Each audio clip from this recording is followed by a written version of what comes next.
dans la possibilité de relations sexuelles entre un esprit et un mortel, homme ou femme, est très ancienne et présente sur la terre entière. Dans la mythologie grecque, le fruit d'une telle union étrange était un demi-dieu.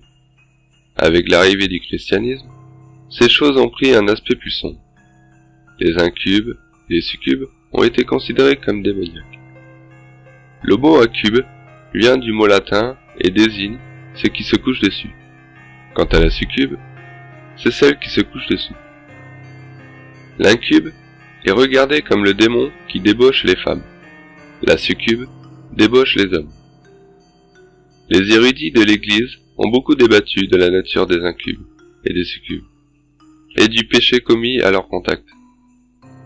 Certains ont déclaré qu'il s'agissait du même démon, asexué à la base, car inhumain, qui pouvait devenir incube pour coucher avec une femme, et devenir succube pour coucher avec un homme.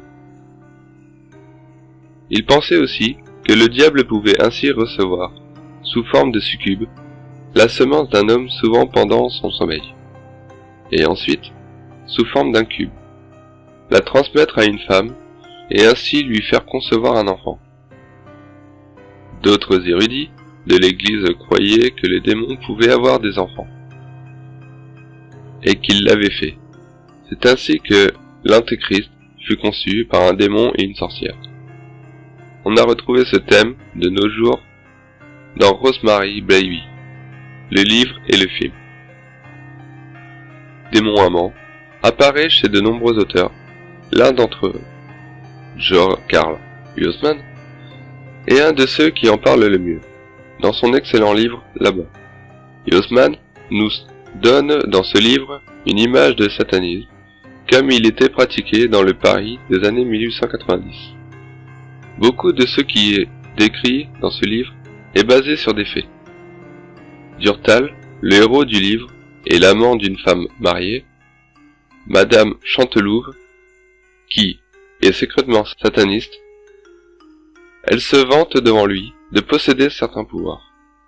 Si elle désire un homme, elle n'a qu'à penser fixement à lui, avant de se coucher. Ensuite, elle pourra le rejoindre en rêve, sous la forme qu'elle choisira. Ce pouvoir, dit-elle à Durtal, horrifié, lui a été donné par le maître sataniste, un prêtre défroqué nommé Canon d'Ocre. Plus tard, elle amène Durtal à une messe noire conduite par Canon d'Ocre. Mais rendu malade par ce qu'il a assisté, Durtal rompt tous les liens avec la dame et son influence démoniaque. Ses relations avec un incube sont particulièrement intéressantes, car elles rappellent d'autres beaucoup plus anciens dont Huysmans n'a peut-être pas eu écho, car provenant d'Angleterre. Dans le vieux texte de Thomas Middleton, The Witch, dont Shakespeare a tiré le chant, Black Spirit, pour Macbeth, une des sorcières dit « What you, man, can you witch the pleasures? Pity we enjoy in the incubatus. » Une grande partie du savoir de Milton en matière de sorcellerie est tirée du livre de Reginald Scott, Discovery of Witchcraft, dans lequel Scott décrit les effets de l'ongle des sorcières de Giovanni Battista Polta dans la nuit éclairée par la lune. Elles semblent voler dans les airs, s'amuser, s'embrasser et avoir des relations avec ceux qui aiment et désirent le plus. Il n'est pas fait mention d'ongles des sorcières dans Là-bas de Huysmans, mais la possibilité de telles expériences, vu l'autosuggestion, s'imagine sans mal. Si l'on considère les expériences sexuelles sous l'effet de drogues hallucinogènes, il y a des sorcières mexicaines qui utilisent un ongle nommé Toloachi. Elles disent qu'une femme qui l'utilise n'a pas besoin d'homme. Sa composition est secrète, mais un de ses ingrédients principaux est la Datura datula, une plante proche de la Datura commune. Ce genre particulier d'hallucination ou d'expérience rêvée me semble être la base réelle de toutes ces histoires d'incubes et de succubes, sans qu'il y ait le moindre lien avec les démons et les diables. Surprendra le lecteur d'apprendre que le phénomène des incubes et des succubes est toujours d'actualité. Un ami oculiste m'a relaté une expérience de ce genre qui lui a été soumise. Un couple marié lui a demandé de les aider à chasser un esprit dans la ferme où ils vivaient. Il n'est pas possible de donner trop de détails, pour plusieurs raisons. Mais mon ami s'est rendu chez eux et a essayé de s'intéresser, de leur apporter son aide. Le phénomène arrivait de temps à autre, et le mari avait déjà demandé à des médiums et à des spirites de l'aider, mais sans succès. Sa jeune et belle femme semblait attirer le phénomène, et mon ami est arrivé à la conclusion qu'un esprit lié à la terre était obsédé par elle. Cet esprit a eu l'occasion de prendre possession de la femme et de s'exprimer par sa bouche. Il a donné des détails sur sa vie sur terre et a mis mon ami au défi de le chasser. Et en effet, mon ami n'arrivait à faire aucun progrès, car il n'arrivait pas à obtenir la collaboration de la femme, qui trouvait toujours une autre excuse pour ne pas suivre ses directives. À l'absence de son époux, il lui parlait, et elle a admis ne pas vouloir se débarrasser de l'entité, car, dit-elle, elle venait comme un amant et lui donnait un plaisir sexuel qu'aucun homme ne lui avait jamais donné. Mon ami fut choqué et dégoûté par les détails confessés par la femme.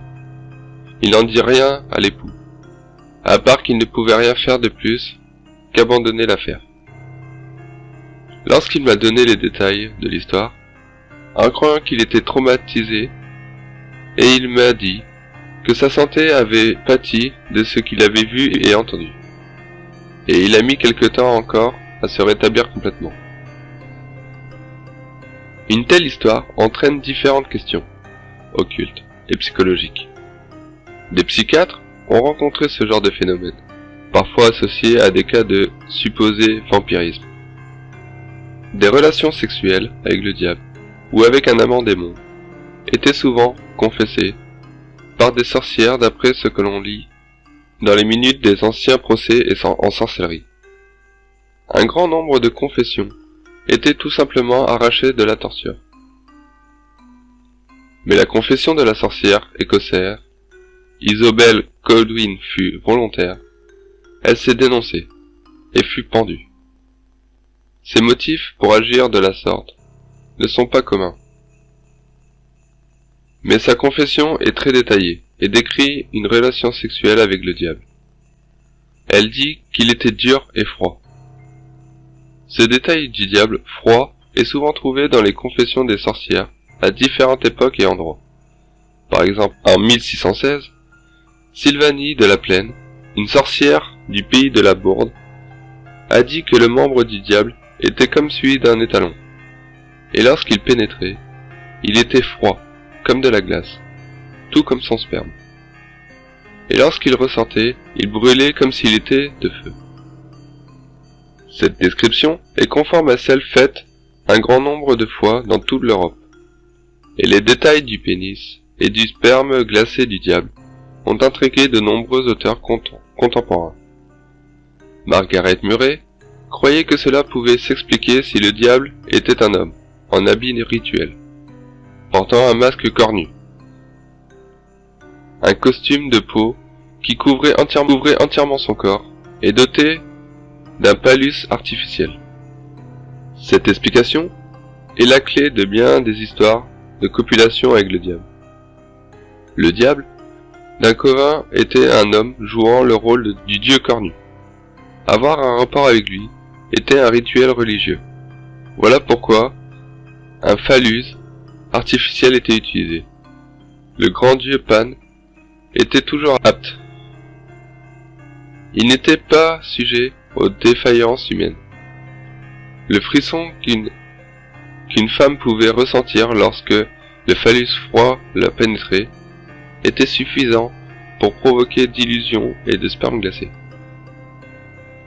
Dans de nombreuses descriptions de relations sexuelles entre incubes ou succubes, avec un humain, on insiste souvent sur le plaisir intense que cela procure. Après 1470, il n'en est plus question. On ne parlait plus qu'une horrible et dégoûtante histoire. Dans les descriptions du sabbat des sorcières, les autorités ont réalisé que cela ne devait pas faire envie.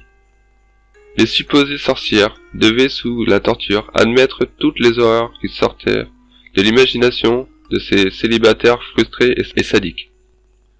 Les auteurs du Malleus Maleficarum sont particulièrement intéressés par les détails des relations sexuelles avec les démons. Ce livre, publié pour la première fois vers 1486, fut le premier manuel officiel de perception des sorcières. On y trouve une description désagréable de copulation entre une femme et un incube. Et on peut y voir la possibilité que l'autosuggestion soit responsable de ces rapports. Ils disent que, dans tous les cas, qu'ils connaissent les sorcières à vue le diable. Mais selon certains, les sorcières ont souvent été vues couchées nues, sur le dos, dans les bois ou les champs, dans une position permettant la copulation et l'orgasme. En observant leurs mouvements, il était évident qu'elles copulaient avec une incube démoniaque invisible.